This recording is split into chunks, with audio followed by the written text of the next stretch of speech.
ആദ്യമായി ഈ ബിസിനസ് അവസരം കേൾക്കുന്ന ആളുകൾക്ക് ഒരു സംശയം ഉണ്ടാവും.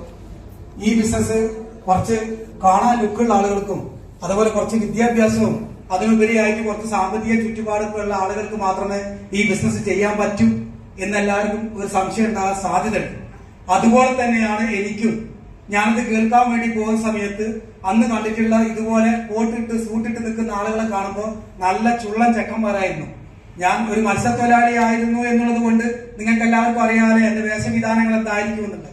ആ ഒരു വേഷവിധാനത്തിൽ ഈ കാണുന്ന മാതിരിയുള്ള കളറല്ല. ഇത് നമ്മളെ ഫെയർനെസ് ക്രീമും ഫേസ് വാഷൊക്കെ തേച്ചിട്ട് മാക്സിമം ഉണ്ടാക്കി എടുത്തതാണ്. അപ്പൊ അന്ന് അങ്ങനെയൊന്നും അല്ലായിരുന്നു, ഒരു വല്ലാത്ത അവസ്ഥയിലായിരുന്നു.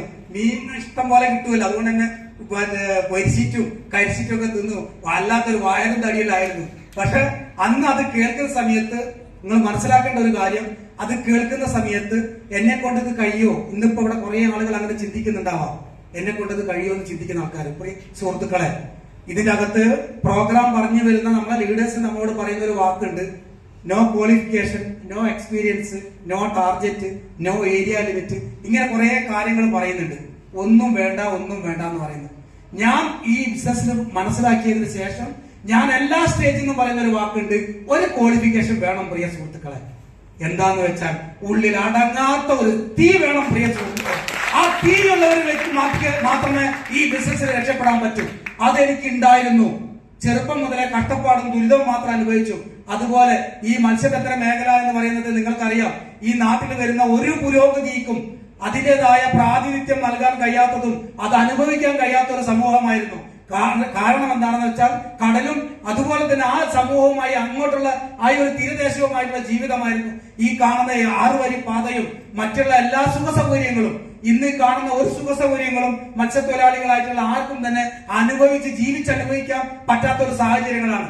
ആ സാഹചര്യത്തിൽ നിന്ന് എന്റെ അച്ഛന്റെ അച്ഛൻ ജനിച്ചു വളർന്നതും എന്റെ അച്ഛൻ ജനിച്ചു വളർന്നതും ഞാൻ ജനിച്ചു വളർന്ന സാഹചര്യമല്ല ഇനി വരാൻ വേണ്ടി പോകുന്നത് എന്ന ഒരു തിരിച്ചറിവ് ഇവിടെ ഇരിക്കുന്ന നിങ്ങൾ എല്ലാവരും ആ ഒരു തിരിച്ചറിവ് ഉണ്ടായിരിക്കണം. എന്റെ കൂടുതൽ ഡിസ്ട്രിബ്യൂട്ടേഴ്സ് പറഞ്ഞ അന്ത ഭയം ഇരുന്നിരിക്കണം എന്ന് പറഞ്ഞതുപോലെ ആ ഒരു തിരിച്ചറിവ് നിങ്ങൾക്ക് ഉണ്ടായിരിക്കണം. ഇനി വരാൻ വേണ്ടി പോകുന്ന കാലഘട്ടം സമ്പത്ത് മാത്രമുള്ളവർക്ക് മാത്രം ജീവിക്കാൻ കഴിയുന്ന ഒരു കാലഘട്ടത്തിലേക്കാണ് പോകുന്നത്. നമ്മളെ രാജ്യം പറയുന്നുണ്ട് പുരോഗമിക്കുന്നുണ്ട്. എന്താണ് പുരോഗമിക്കുന്നത്? ഇവിടെ ഇരിക്കുന്ന 99% ആളുകളും ഒരു ബാങ്കിന് കടക്കാരനല്ല എങ്കിൽ ഞാൻ ഈ പറയുന്നത് ഈ വേഷം കെട്ടി നടക്കുന്നത് ഞാൻ നിർത്തിക്കളയും. ഇവിടെ ഇരിക്കുന്ന 99% ആളുകളും ഇതാണോ പുരോഗതി? നിങ്ങൾ നോക്കേണ്ടതാ.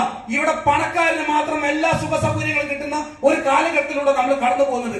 ഈ കാലഘട്ടത്തിൽ നമ്മൾ വേണമോ, നമ്മൾക്ക് ജീവിക്കേണ്ട ആവശ്യകതയുണ്ടോ എന്നുള്ള കാര്യം നിങ്ങൾ തിരിച്ചറിയാം. പ്രിയ സുഹൃത്തുക്കളെ, ജീവിതത്തിലേക്ക് വരുന്നതിന് ശേഷം ഒന്നും ചെയ്യാൻ പറ്റില്ല, ഇതുപോലെ സംസാരിക്കാനുള്ള കഴിവില്ല, ഇതുപോലെ വേഷവിധാനത്തിലേക്ക് മാറാനുള്ള സൗകര്യമില്ല, എല്ലാം ഇല്ലായ്മയിൽ നിന്നും ഒക്കെ പൊളിച്ചു മാറ്റിക്കൊണ്ട് ഞാൻ തിരുത്തിക്കൊണ്ട് ഈ ബിസിനസ്സിലേക്ക് ഇതുപോലെ എന്റെ ഒപ്പം വന്നിട്ടുള്ള എല്ലാ ലീഡേഴ്സിനെ കൂടുതലും ഞാൻ കട്ടക്ക് നിൽക്കുന്നുണ്ട്. പ്രിയ സുഹൃത്തുക്കളെ, ഇതൊക്കെ വിദ്യാഭ്യാസത്തിന്റെ കഴിവ് കൊണ്ടോ എന്റെ സാമൂഹ്യ ചുറ്റുപാടുകളെ കൊണ്ടല്ല പ്രിയ സുഹൃത്തുക്കളെ, നമുക്ക് തോന്നുന്ന തിരിച്ചറിവിന്റെ കഴിവ് കൊണ്ടാ. ഈ തിരിച്ചറിവ് ഇവിടെ ഇരിക്കുന്ന ആർക്കെങ്കിലും നിങ്ങൾക്ക് ഇതുപോലെ എന്തെങ്കിലും ഒരു തിരിച്ചറിവ്, നിങ്ങൾക്ക് എന്തെങ്കിലും ഒരു അച്ചീവ്മെന്റ്, എന്തെങ്കിലും ഒരു ഈ വരുന്ന കാലഘട്ടത്തിന് അനുയോജ്യമായുള്ള സമ്പത്തുകളും സുഖ സൗകര്യങ്ങളും ആസ്വദിക്കണമെന്ന് നിങ്ങൾക്ക് ആഗ്രഹമുണ്ടെങ്കിൽ പ്രിയ സുഹൃത്തുക്കളെ, ഈ ബിസിനസ് നെഞ്ചോടെ ഏറ്റെടുക്കുക. ഇത് ഏറ്റെടുത്ത് ചെയ്യാൻ തയ്യാറെടുക്കുകയാണെങ്കിൽ ആദ്യമായി കടപ്പുറത്ത് കാറ്റുകൊണ്ടിരിക്കുന്ന സമയത്ത് എന്റെ സുഹൃത്ത് വന്നു ക്ഷണിച്ചു. ആദ്യമായി മീറ്റിംഗ് സെന്ററിൽ വന്നു. വരുന്ന സമയത്തൊക്കെ ഞാൻ വിചാരിച്ച തനി തട്ടിപ്പ് പരിപാടിയാ. ഞാൻ വിചാരിച്ചത് എന്താ, ആ സാഹചര്യത്തിൽ ജീവിക്കുമ്പോ ഇതൊക്കെ എന്തോ ഒരു പൊള്ളത്തരമാണെന്നാ വിചാരിച്ചത്. പക്ഷെ സത്യത്തിൽ ഇതിനെ കുറിച്ചൊക്കെ മനസ്സിലാക്കി വളരെ ശക്തമായ രീതിയിൽ ആദ്യം തന്നെ ഈ ബിസിനസ്സുമായി ഞാൻ വന്നത് ഈ കണ്ണൂർ പ്രദേശത്താ. പ്രിയ സുഹൃത്തുക്കളെ, ഇന്ന് എന്റെ കൂട്ടത്തില് റസാഖ് സാർ ഇരിക്ക്, RSS STC ലീഡർ, എനിക്ക് വിട്ടുപോയി, STC ലീഡർ ആയിട്ടുള്ള റസാഖ് സാർ, അതുപോലെ DTC leader Vijay madam, Rajesh ഏട്ടൻ, അങ്ങനെ നിരവധി വ്യക്തികൾ എന്റെ കൂടുതൽ ജോയിൻ ചെയ്തു. ഇന്ന് എന്നെക്കാട്ടിൽ കഴിവുള്ള നിരവധി വ്യക്തികൾ എന്റെ ഈ ടീമിലേക്ക് വന്നു. പ്രിയ സുഹൃത്തുക്കളെ, അതുപോലെ നിങ്ങളും എല്ലാവരും തന്നെ ഇതുപോലെ നിങ്ങൾ മനസ്സിൽ വെച്ചിട്ടുള്ള എന്ത് സങ്കല്പങ്ങളാണോ, എന്ത് ആഗ്രഹങ്ങളാണോ അതൊക്കെ നേടിയെടുക്കാൻ പറ്റിയിട്ടുള്ള ഒരു വിശാലമായ ഒരു ശക്തമായ ഒരു മേഖലയാണ് ഇതെന്നും ഈ ബിസിനസ്സിൽ വന്നതിന് ശേഷം ഒന്നും ചെയ്യാൻ പറ്റില്ല എന്ന് കരുതിയിരുന്ന ഞാൻ ഇന്ന് ഒരു ID NTC റാങ്കിലേക്ക് എത്തി, രണ്ടാമത്തെ ID NTC റാങ്കിലേക്ക് വരുന്നുണ്ട്. പ്രിയ സുഹൃത്തുക്കളെ, ഇതിൽ വരുന്ന സമയത്ത് ഒരു ബൈക്ക് പോലും ഇല്ലാതിരുന്ന ഞാൻ ഒരു ബൈക്ക് എടുത്തു, അതിനുശേഷം ഒരു ആൾട്ടോ കാർ എടുത്തു. ഇപ്പൊ ഞാൻ 8.5 ലക്ഷം റുപ്യന്റെ കാറിലാണ് ഞാൻ ഇവിടെ വന്നിരിക്കുന്നത്. പ്രിയ സുഹൃത്തുക്കളെ, ഇതുവരെ നേടിയതല്ല പ്രിയ സുഹൃത്തുക്കളെ, നിങ്ങൾ മനസ്സിലാക്കേണ്ടത് ഇനി നേടാൻ പോകുന്നതാ.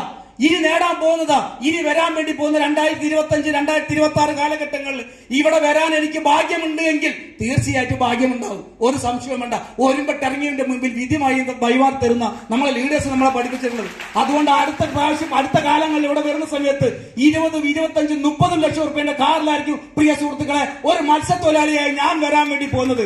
ഈ ഒരു പ്രതീക്ഷ നിങ്ങളും വെക്കുക. ഇതിന്റെ കാര്യങ്ങൾ പഠിച്ച് മനസ്സിലാക്കി മുന്നോട്ട് പോകാൻ തയ്യാറെടുക്കുക, ഒരു സംശയം വേണ്ട. എന്നെ പോലെയുള്ള സാധാരണക്കാരനായിട്ടുള്ള ഒരു വ്യക്തിക്ക് ഇതുപോലുള്ള അച്ചീവ്മെന്റുകൾ ഉണ്ടാക്കാൻ പറ്റുമെങ്കിൽ തീർച്ചയായിട്ടും എന്നെ മുമ്പിൽ ഇരിക്കുന്ന നിങ്ങൾ എല്ലാവരും നല്ല വിദ്യാസമ്പന്നരാണ്, നല്ല കഴിവുള്ളവരാണ്, നല്ല അറിവുള്ളവരാണ്. അതിനെക്കാളും എന്നെക്കാളും നല്ല സുമുഖന്മാരുമാണ് എന്റെ മുമ്പിൽ ഇരിക്കുന്ന എല്ലാവരും. അതുകൊണ്ട് തന്നെ എല്ലാവരും തന്നെ ഈ ബിസിനസ് കുറിച്ച് പഠിച്ച് മനസ്സിലാക്കി മുന്നോട്ട് പോകുക. നമ്മൾ എന്താണോ ആഗ്രഹിക്കുന്ന അത്തരത്തിലേക്ക് എത്തട്ടെ എന്ന് ദൈവത്തോട് ആത്മാർത്ഥമായി പ്രാർത്ഥിച്ചുകൊണ്ട് ഞാൻ നിർത്തുന്നു. നന്ദി, നമസ്കാരം.